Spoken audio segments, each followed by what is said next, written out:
The Martian. Isang grupo ng mga astronauts ang nagtatrabaho sa isang facilities. Nakasagap sila ng isang mission update na may paparating na bagyo at inutusan silang bumalik sa base. Naghanda sila para mag-take off. Binuksan nila ang hatch subalit sobrang lakas ng bagyo. Si Mark Watney ay tinamaan ng rover at nawala ng signal. Inutusan ng commander ang grupo na tumuloy sa spaceship habang hinahanap niya si Watney. Sinabi nila sa commander na si Watney ay patay na at wala na silang magagawa. Nagpasya silang umalis nang wala si Watney. Nagpahayag ang NASA tungkol sa hindi magandang sinapit ni Watney.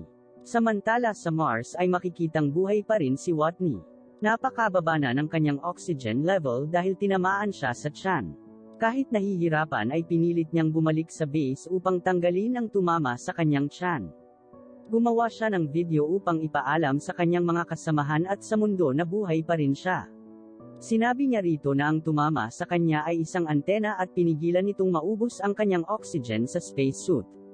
Dagdag pa niya na wala siyang paraan upang direktang makontakt ang NASA at ang base ay tatagal lamang sa loob ng 31 araw. Samantala ang spaceship ay aabutin pa ng 4 na taon upang makabalik. Dito ay maraming pwedeng mangyari na ikamamatay niya kung hindi siya mag-iingat. Umupo siya at binantayan ang kondisyon ng ship habang dumaraan ang bagyo. Tiningnan niya ang larawan ng iba pang astronauts at nangakong hindi siya mamamatay. May nakita siyang natirang mga patatas at muling gumawa ng video. Sinabi niya rito na titipirin niya ang pagkain na natira mula sa kanilang grupo. Aabutin ito sa kanya ng 1 taon at hahanap ng paraan upang makapatubo ng makakain sa 3 taon pa. Siya ay isang botany genius at planong magtanim ng unang patatas sa Mars. Inipon niya ang kanyang mga kakailanganin at nagtanim gamit ang kanyang dumi. Kailangan niyang makabuo ng apoy kahit lahat ng bagay rito ay hindi nakakagawa ng apoy. Ginamit niya ang kahoy na krus mula sa isang astronaut upang makagawa ng apoy. Hindi niya kinalimutang manalangin muna bago gawin ito. Hindi naging maganda ang kinalabasan ng kanyang ginawa subalit napanatili niya ang apoy. Naging maganda ang takbo ng mga pangyayari at nakita niyang may tumutubo na sa kanyang tanim. Samantala ang direktor ng NASA na si Teddy ay nagsagawa ng funeral para kay Watney. Ang direktor ng Mars mission na si Vincent ay humingi ng pahintulot para sa isa pang Mars mission. Nais niyang kunin ang mga natirang kagamitan sa Mars subalit hindi siya pinayagan dahil sa takot na isa pang trahedya ang mangyari kagaya ng pagkamatay ni Watney. Iminungkahi ni Vincent na ang misyon ay para makuha ang katawan ni Watney upang makakuha ng suporta mula sa Kongreso. Nakatanggap sila ng mensahe mula sa Mars. Nagulat siya nang makitang may nababago sa base ng Mars mission. Tinawagan niya si Vincent at dumating ito kasama ang direktor ng NASA. Sinabi nila kay Teddy na ang mga solar panels ay nabago ang posisyon ngunit hindi niya ito pinaniwalaan. Ayaw din itong banggitin ni Teddy sa iba pang mga astronauts dahil sa takot na ang balita ay gagawa ng mas malaking problema. Sinabi na lamang niya na mamamatay si Watney sa gutom bago pa man nila ito ma-rescue. Nagulat sila sa kanilang narinig.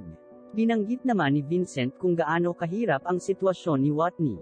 Samantala si Watney ay makikitang lumabas mula sa shower at nagpapatugtog ng malakas na parang nasa isang nightclub. Inilabas ni Teddy ang balita kaya't naging mainit ito sa media. Gumawa siya ng calculation kung kailan darating sa kinaroroonan ni Watney ang susunod na misyon. Aabutin ito ng 4 na taon at gagamit ng rover upang makapunta sa lugar na iyon. Ang battery ng rover ay konti lamang ang laman at kailangan pang i-recharge.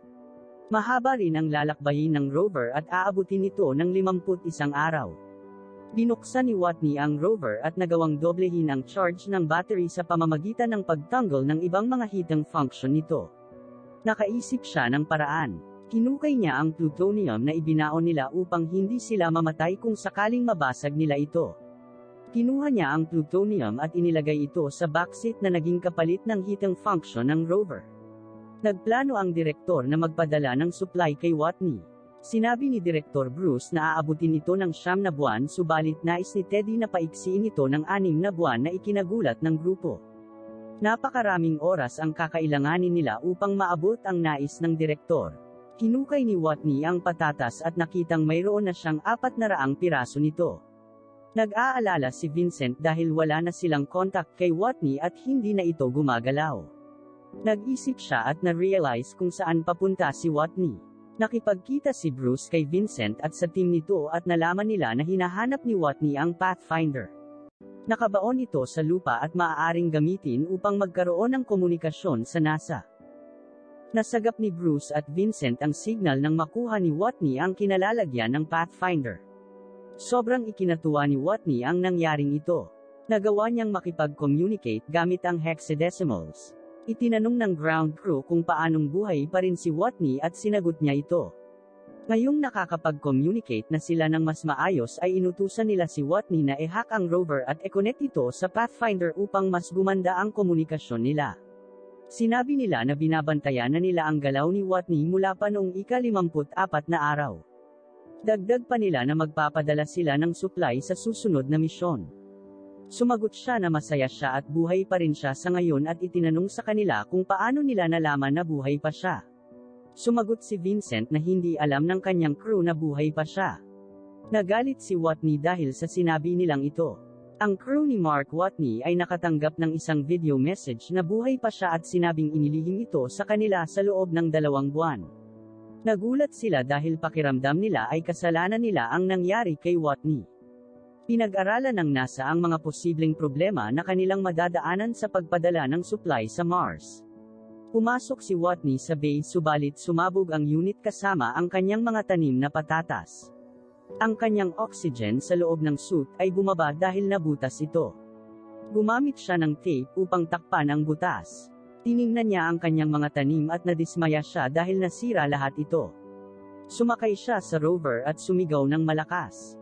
Nalaman ito ng ground crew at sinubukan nilang maihatid sa kanya ang supply sa lalong madaling panahon. Naging malinaw na muli ang komunikasyon at nakipagbiruan na lamang si Watney sa ground crew upang mabawasan ang pag-aalala niya. Muli niyang inayos ang kanyang munting farm. Ang specialist astrodynamics na in charge sa misyon ay nakaisip ng isang ideya. Binigyan ni Teddy si Bruce at team nito ng 2 linggo upang i-launch ang spaceship. Hindi na nila dadaan sa safety testing ang ship para mapadali ito. Dahil sa pagkasira ng farm ay mas lalo pang tinipid ni Watney ang natitirang pagkain. Makalipas ang 4 na linggo ay naghanda na sila para sa pag-launch ng supply ship. Lahat ay nakaabang kung magiging matagumpay ang misyon na ito. Sa kasamaang palad ay sumabog ang ship. Nagtanong si Watney tungkol sa kalagayan ng ship at nalungkot siya sa nangyaring ito. Kinausap niya si Commander Lewis upang sabihin sa kanyang magulang kung mamamatay siya ay naging parte ito ng magandang kwento ng buhay niya. Samantala ay pumayag ang China na tulungan ang NASA upang mailigtas si Watney. Nakipagpulong si Rich kay Vincent at sinabing alam niya kung paano matutulungan si Watney. Nakipagpulong siya sa mga direktor at sinabing gagamitin nila ang Chinese ship upang lagyan ng supply ang ship na kinaroroonan ng crew ni Watney. Iikot ito pabalik sa Mars upang sagipin si Watney. Subalit meron silang 2 pagpipilian na isa lamang ang maaaring gamitin.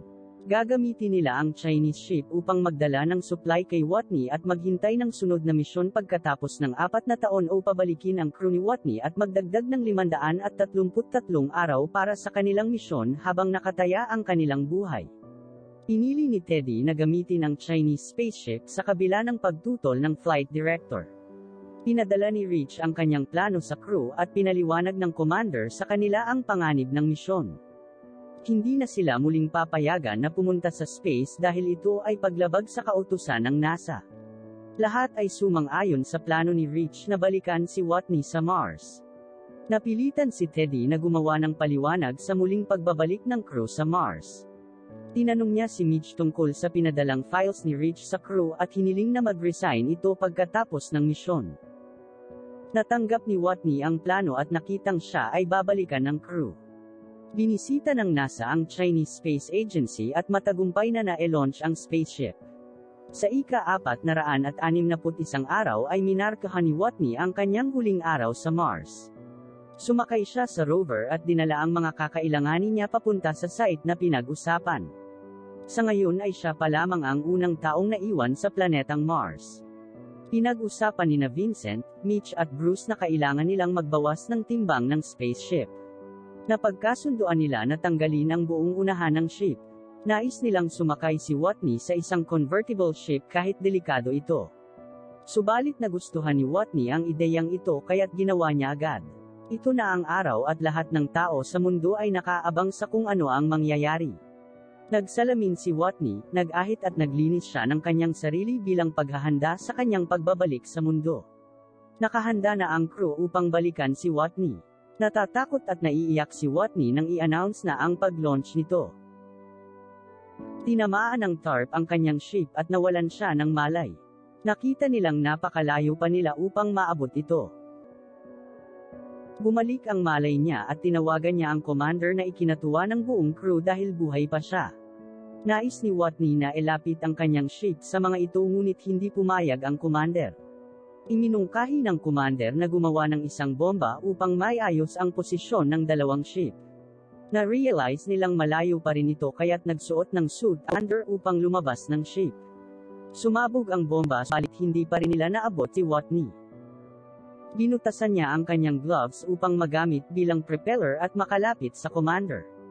Naabot niya ito subalit hindi siya nang mahigpit sa kamay nito. Nagawa niyang makakapit sa tali at hinila ito upang makalapit siya. Nagsaya ang buong crew dahil sa nangyaring ito.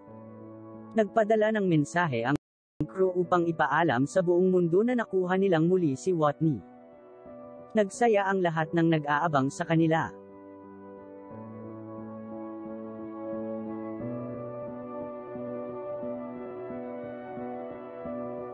Limandaan at 62 araw ang lumipas bago nila muling nakita si Watney. Masaya sila dahil buhay pa rin ito. Nakaupo siya sa park at nakita ang isang tumutubong halaman na nagpaalaala sa kanya ng mga araw niya sa Mars. Ngayon ay nagtuturo siya ng mga survival tips sa mga astronaut at sa mga panganib sa outer space.